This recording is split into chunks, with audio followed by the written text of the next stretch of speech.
tó ẹ káàbọ̀ sí iléeṣẹ́ wa, mo kí yín onílé lóko lọ́nà lẹ́yìn òdì pé ẹ káalẹ́ ẹ káàárọ̀ ẹ mà káàsán o, etí tẹ́ ẹ máa fi ń gbọ́ wa mà nídìí. Bákan náà ojú tẹ́ ẹ fi ń rí wa náà kò ní fọ́. Àwa láà máa wá o, ẹ̀yin náà la ó máa bá, ikú kò ní wàá gbèsè. Gbogbo ọmọ Yorùbá a máa pọ̀rọ̀ ilówè, ó mà ti ń láàárọ̀ nù lórí ọ̀rọ̀ àti rògbòdìyàn tó ń lọ láàrin bàbá wa Aláàfin Ọ̀yọ́ àti bàbá wa Ọ̀nìrìṣà Oyè, ìyẹn ọba wa Aláàfin ọba Abdulhakeem Ọwọ́adé bàbá o kábíyèsí o, àti bàbá wa Ọ̀nìfẹ́ Oyè ọba wa Ẹnìtàn Ògúnwùsì bàbá. Gbogbo ọmọ Yorùbá, ìjà yìí ti wá di ìjà tó jẹ́ wípé ó ti ń di ìjà àgbà méjì látàrí wípé ẹnìkan fi oyè kan èèyàn kan, ẹnìkan ò fi oyè kan, ò lẹ́tọ̀ọ́ láti jẹ oyè yìí látàrí oyè ọ̀kanlọ́mọ gbogbo ilẹ̀ Yorùbá tí wọ́n fi oníṣòwò arákùnrin kan Dọ̀tun Sànúsí jẹ, tó dẹ̀ rẹ̀ wípé Ọ̀nìrìṣà ló fi ẹni yìí jẹ. Èyí ló wá fà á tí Aláàfin ṣe wá ní láyé sórí àìkí ń gbàkàtà lọ́wọ́ akítí o, ò ní àwọn làwọn lẹ́tọ̀ọ́ láti fi irú oyè bẹ́ẹ̀ jẹ. Fún díẹ̀ yìí wọ́n láwọn fún bàbá wa Ọ̀ọ̀ni ní 48 hours láti fi lè ṣe kíni, láti dá a padà oyè náà, kọ́ dá a padà, bí bẹ́ẹ̀ kọ́ wọ́n ní àwọn máa ṣe kíni, àwọn máa ṣe gbàdógbàdó, ó máa gbowó àgbàdo lóbi mi tọ́ka mo. Ṣùgbọ́n ẹja sòótọ́ fúnra wa o, gbogbo ọmọ Yorùbá à ń pariwo pé ká bọ́ ẹjọ́ ẹ̀yàn ọba wa méjèèjì, ẹ má jẹ́ kí kinní yìí dàbí ẹ̀fún, ẹ má jẹ́ kí kinní yìí dàbí ẹ̀fún. Bẹ́ẹ̀ ni ẹ má dẹ̀ gbàgbé pé Ààrẹ Ọ̀nà Kakanfò ìyẹn Ìbà Gani Adams ó ti sọ̀rọ̀ lórí ẹ̀ náà. Ó ní kí gbogbo àwọn lọ́balọ́ba, àwọn olóyè ńlá kí wọ́n tètè dá sí ọ̀rọ̀ náà kó tó di wípé ìjà náà á kẹjú tó. Wípé kó tó di pé ìjà náà á kẹjú tó.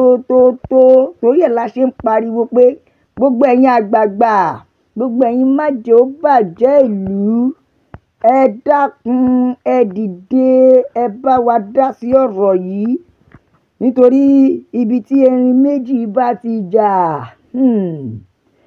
ó ṣeéṣe kí koríko bẹ́ẹ̀ kó má dìde mọ́ o. Ibi tí erin méjì bá ti jà ó ṣeéṣe kí koríko bẹ́ẹ̀ má dìde mọ́. Ẹ jọ̀ọ́ torí ọ̀rọ̀ yìí ó ti kọjá àkọ́tà wò. Ṣé bá a ṣe fẹ́ máa bá lọ náà rèé? Ṣé bá a ṣe fẹ́ máa bá lọ rèé?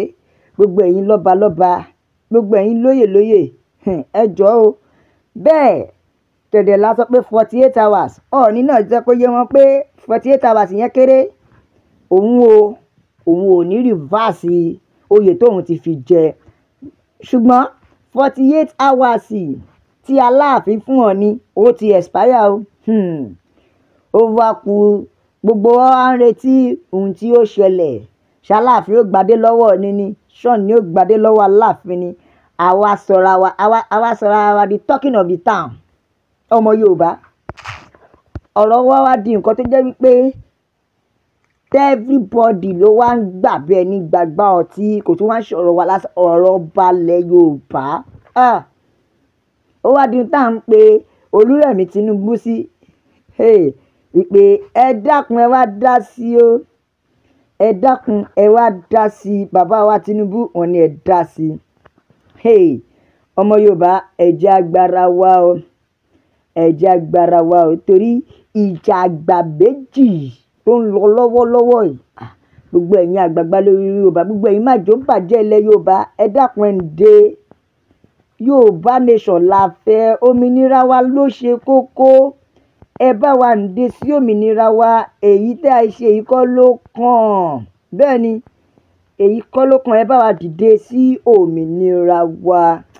Ẹ wo, ẹ jẹ́ kí n gbé yín débẹ̀, ẹ jẹ́ n ka nǹkan tí àwọn ènìyàn sọ fún yín, nítorí wípé ọmọ Yorùbá ẹ má jà finá sórí òrùlé sùn o. a ò gbọ́dọ̀ finá sórí òrùlé sùn. Bẹ́ẹ̀ nìkan jẹ́ pé ó ní Aláàfin ó dà pé eléyìí tí ń pọ̀ jù. Bẹ́ẹ̀ nìkan ní òun mọ̀ pé irú eléyìí máa ṣẹlẹ̀ o nítorí wípé bóyá ká sọ pé wọn ò fẹ́ni tó tọ́jọba nóbi mi tọ́ka mo don't come for me.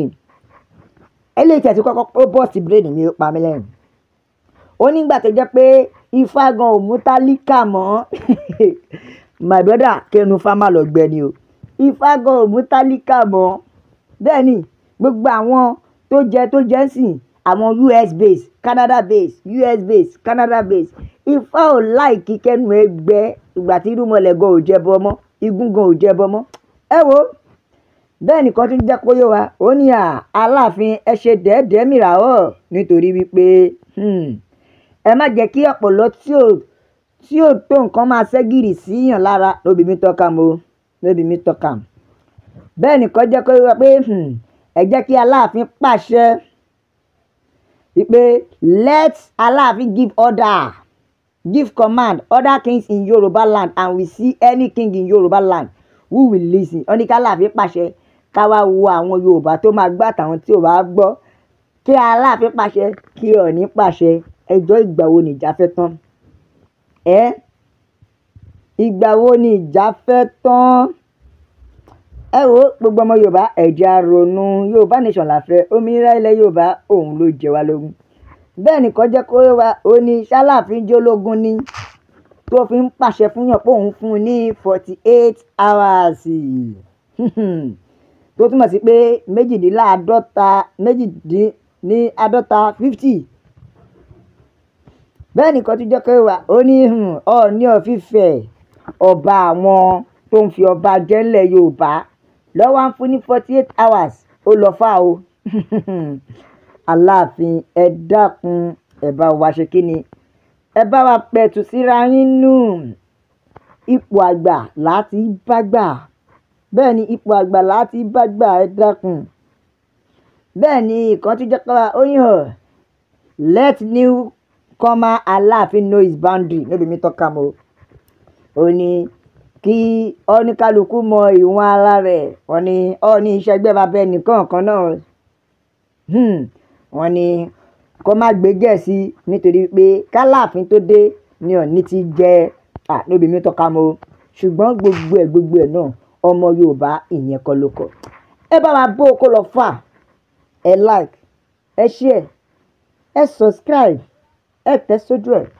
Ẹ jẹ́ yí àwọn èèyàn lọ́tún ló sì pé Yorùbá nation nìkan ní ọ̀nà àbáyọ. Láàfin sọ pé a ó máa bẹ ọ̀bẹ ẹni bẹ́ṣu ni àtẹ́lẹsẹ̀ yóò máa bẹ náà o. Gbogbo ẹni tó wá láòní dé ńkọ́ òun mà láòní dé bá. God bless Yorùbá nation. Ọlọ́run á bùkún orílẹ̀-èdè mi o. Ó dàbọ̀.